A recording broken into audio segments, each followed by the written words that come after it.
Welcome to the debate. Today we're tackling really one of the most polarizing questions in finance right now, Bitcoin. Is it a beacon of freedom and a viable alternative to traditional systems, or is it just a risky speculative gamble? We'll dive into El Salvador's bold experiment and the constant scrutiny from established institutions to try and figure this out. The central question guiding our discussion is this: is Bitcoin a viable and beneficial alternative to traditional financial systems for individuals and nations, or is it primarily a speculative asset with significant risks and, frankly, limited practical utility?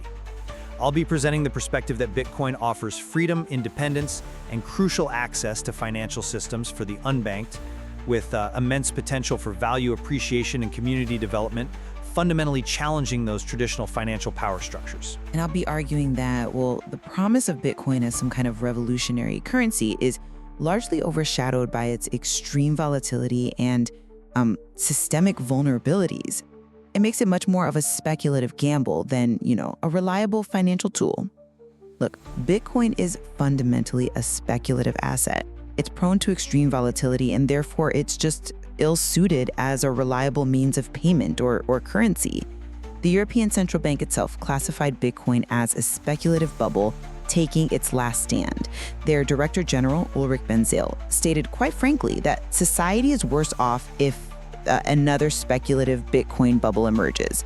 We've seen its value dip or surge more than 10% in really short periods, leading to significant financial losses for individuals. Consider Maria Aguirre, a pupusa seller down in El Zonte. Her Bitcoin holdings lost over 2/3 of their worth within months at one point. That just wiped out a huge portion of her savings. Beyond that, a troubling portion of Bitcoin's utility is unfortunately linked to illicit activities, ransomware, buying drugs, even hiring hitmen. This is due to its initial promise of anonymity and the lack of regulation that raises serious concerns for lawmakers and authorities worldwide. The industry, frankly, has been hijacked by opportunists, con artists, and scammers, leading to massive losses for so many people. Cases like the FTX bankruptcy and, Sam Bankman-Fried's conviction, they demonstrate the severe risks of these unregulated crypto exchanges. And despite its decentralized origins, the increasing push for regulation, like those stringent Know Your Customer KYC requirements, and the entry of traditional financial institutions like Société Générale into blockchain tech, and the approval of Bitcoin ETFs, these exchange-traded funds that let traditional investors get exposure. Well, it all suggests Bitcoin is just being absorbed back into the very centralized systems it was supposed to disrupt. Well, beyond its digital architecture, Bitcoin fundamentally offers a decentralized sanctuary for wealth and financial autonomy. And I think that's particularly empowering for those historically excluded by traditional banking. It embodies freedom, liberty, and a kind of silent protest against established financial systems. It offers a truly decentralized alternative outside the control of central banks and governments. Satoshi Nakamoto's invention, whoever they are, provides a unique opportunity for those globally who are just shut out from traditional banking. You look at populations like the 3,000 residents of El Zonte, El Salvador. It's one of the poorest places in the country. Bitcoin offers them access to financial services previously just unavailable, things like loans and savings. This has enabled initiatives like Hope House to, prevent youth crime and actually fund housing projects for 122 families who simply lack bank accounts. That's a direct, life-changing impact. Okay, but those are very localized examples. They are, but they demonstrate the potential. And while acknowledging past volatility, Bitcoin has also shown remarkable resilience and potential as a store of value, much like digital gold. Maria Aguirre, whom you mentioned, she held on to her Bitcoin through those losses, and its value did rise again, offering hope for recovery. Financial experts like Jordi Visser, Global Chief Investment Officer at AllianceBernstein, they note declining volatility compared to major tech stocks. This suggests it's maturing, becoming a more accepted asset class. President Bukele's decision in El Salvador to make Bitcoin legal tender, well, that reflects a genuine attempt to regain economic independence from foreign institutions like the IMF and, improve the quality of life for his people. He sees Bitcoin as the evolution of humankind. And look, while bad actors exist in crypto, like they do in any industry, the core technology, blockchain, is ingenious. It offers profound benefits like faster, safer, cheaper transactions through innovations like smart contracts, these self-executing agreements coded right onto the blockchain, ensuring secure and transparent transactions without needing intermediaries. Even traditional banks are exploring this now. I appreciate the vision you're painting, but focusing only on its long-term potential kind of overlooks the immediate critical challenges. When we talk about Bitcoin as a means of payment versus a store of value, I simply don't buy the argument that it's a practical currency for daily life. Its extreme volatility makes it impractical for daily transactions or establishing stable prices. We see this playing out in El Salvador's capital, San Salvador, where paying with Bitcoin is still difficult, and its acceptance in Europe is extremely limited. How can something be a functional currency if its value constantly fluctuates so dramatically? It renders long-term planning incredibly difficult for businesses and individuals alike. If you're running a small business and your revenue in Bitcoin can drop by 10% overnight, how do you manage payroll? How do you manage inventory? This isn't just about, short-term dips. It's the inherent instability that fundamentally undermines its utility as a reliable medium of exchange. Right, I understand the concern about those short-term fluctuations, but I think focusing solely on immediate transactional utility misses Bitcoin's evolving role. Its increasing recognition as a wonderful store of value, akin to digital gold, is a critical development. Yes, its price can move, but its significant recovery in 2023, coupled with declining volatility compared to other traditional assets, tells a different story.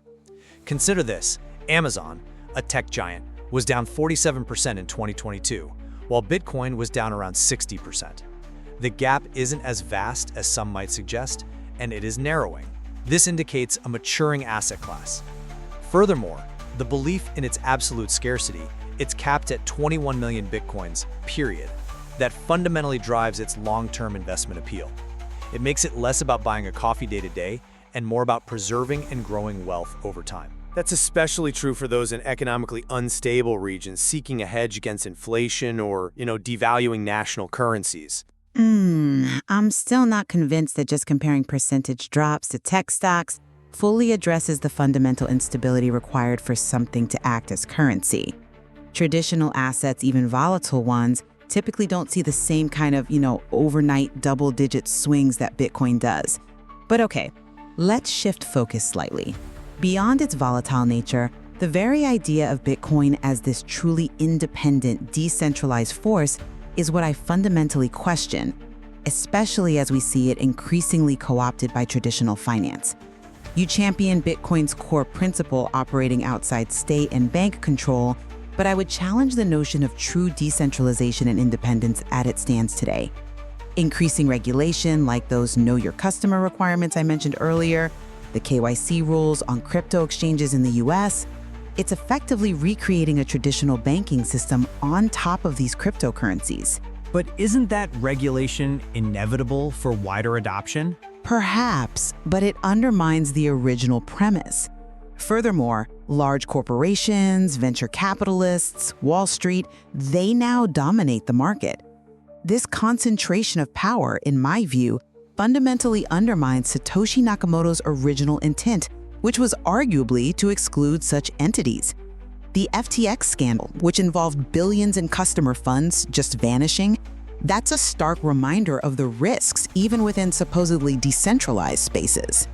It demonstrates that centralized intermediaries, even within crypto, can behave just as poorly as traditional financial institutions, maybe even worse, given the nascent regulatory framework. Well, while I understand the concerns about centralized influence, I believe focusing solely on regulation and the rise of exchanges misses the persistent underlying commitment to self-sovereignty that still defines Bitcoin for many. The core principle of Bitcoin operating outside state and bank control, it remains. It offers a crucial lifeline for the unbanked, providing financial access and, importantly, a hedge against state confiscation of assets. That's particularly relevant in countries with unstable institutions where people might otherwise lose everything to government overreach or hyperinflation. The ability to truly hold your own keys and control your own wealth, meaning you directly manage the cryptographic access to your funds without trusting any third-party intermediary, that is a fundamental shift in financial power. Wendy O, a prominent crypto educator, often highlights the importance of peer-to-peer trading. This exemplifies that true spirit of independence, allowing individuals to avoid third-party exchanges that monitor users and potentially compromise their privacy and control. She points out, rightly, that when you use exchanges like Binance or Coinbase, you are entrusting a third party with your crypto, and that can be lost if that exchange fails, as we've unfortunately seen. That isn't Bitcoin's failure, though. That's the failure of centralized entities operating within its ecosystem. I'd argue that for most people, the technical complexity of truly managing their own keys and engaging in pure peer-to-peer trading is a significant barrier. It practically forces them back into the very centralized exchanges they perhaps sought to avoid, thereby diluting that promise of decentralization. This isn't really true financial inclusion or independence for the masses, is it? It's more for a technically savvy minority. And while those localized benefits you mentioned for El Zonte are incredibly powerful, they don't erase the wider systemic concerns that need to be addressed. Specifically, when we consider Bitcoin's larger footprint, we must examine the environmental and economic costs. You mentioned the positive social impact in El Zonte, but we cannot ignore the significant environmental impact of Bitcoin mining. Take the Plattsburgh, New York example. CoinMint's operation there consumed 1/3 of the city's electricity. Right, I remember that case. It led to increased costs for residents and delivered none of the promised tax benefits or jobs. Mayor Colin Reed's experience demonstrates that Bitcoin mining can be exploitative, just extracting profits without contributing much to local communities. He noted the initial excitement around blockchain was disillusioning when confronted with the stark reality of its immense energy demands and the lack of local economic benefit. The operation wasn't just noisy, requiring massive ventilation systems that disturbed residents, but it also caused local electricity prices to surge by 40% for other businesses, making production untenable for other local industries that actually provided stable employment. These are real, tangible costs impacting property values and the local economy, not just some abstract energy consumption number.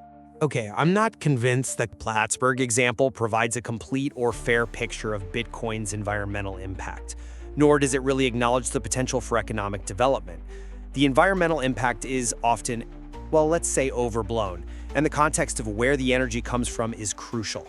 Comparing Bitcoin's energy consumption to other energy-intensive activities like, say, printing fiat money, which requires vast logistical networks, physical security, the whole 9 yards, or the global data center industry, it puts it into perspective. More importantly, we should focus on how that energy is sourced. Plattsburgh, for instance, benefited from cheap, renewable hydroelectric power from the Niagara River, which was largely underutilized at the time. While there were initial issues with energy management, the shift towards utilizing stranded or excess renewable energy for mining is a growing global trend. That actually makes it potentially a green energy consumer rather than a burden on existing grids. And we need to remember the direct social benefits seen in El Zonte. Those are concrete and immediate. Bitcoin donations funded initiatives like Hope House that prevented youth crime, provided education, and critically, funded stable homes for 122 families who had no access to traditional banking. These aren't abstract profits. These are tangible improvements in the lives of vulnerable communities. When you see the tangible change, like children who now have homes because of Bitcoin donations, it's hard to argue with that direct, immediate impact on real lives. The concept of Bitcoin City in El Salvador, well, yes, aspirational, it underscores a national belief in Bitcoin's potential to drive economic transformation and offer a unique model for development, particularly for empowering people historically excluded from the global financial system. While the intentions behind projects like Hope House are laudable, they don't negate the wider systemic issues. The fact remains that Bitcoin mining, even with renewable energy, often diverts resources and infrastructure that could otherwise serve local populations, sometimes, as in Plattsburgh, without providing the promised economic uplift. Mayor Reed's experience showed that the profits generated in Bitcoin were simply cashed out elsewhere, not reinvested locally. This is a critical distinction between a localized charitable effort, which is wonderful, and a sustainable national economic policy. You talk about Bitcoin City as an aspiration, but the environmental footprint and the economic exploitation witnessed in places like Plattsburgh demonstrate that, at scale, these operations can leave local communities worse off. I see a different angle there, though.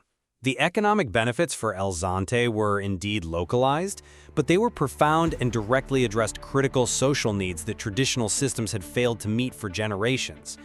The challenge of integrating such an innovative financial tool into existing societal structures is undeniably complex, yes, but the potential for profound positive change for individuals and nations, especially those struggling with traditional financial exclusion, is clearly demonstrated.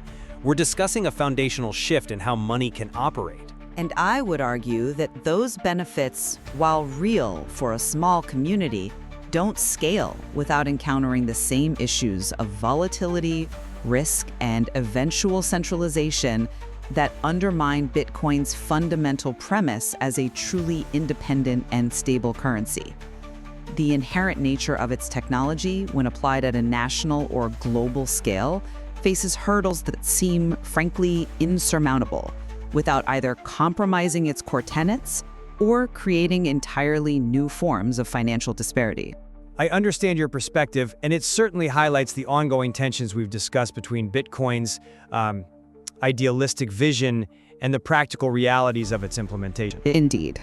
We have thoroughly explored the multifaceted debate surrounding Bitcoin today, from its idealistic vision of financial liberation to the pragmatic challenges of its real-world application.